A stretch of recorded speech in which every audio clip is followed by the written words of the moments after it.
The Pea Ridge Culinary Arts and Restaurant Management Pathway offers courses including Food Safety and Nutrition, Culinary 1, Culinary 2, as well as the opportunity to complete an internship or career practicum in this field. I think culinary is a good pathway to take because everybody has to cook for themselves in their lifetime, and in this class it will teach you skills to cook for yourself, and not only for yourself and for others. The Culinary Arts Pathway prepares students with hands-on skills, leadership experience, and business knowledge that translate directly into employment, entrepreneurship, and post-secondary culinary or hospitality programs. Potential careers include pastry chef, line cook, catering chef, or personal chef.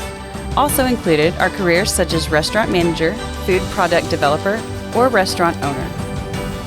Students have the opportunity to earn industry certifications such as ServSafe, as well as the chance to join the National FCCLA organization.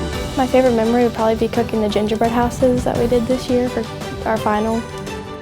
Bonding with the people in the class and knowing that you can learn from your mistakes whenever you're cooking. Like, if you fail at something, you just remake it.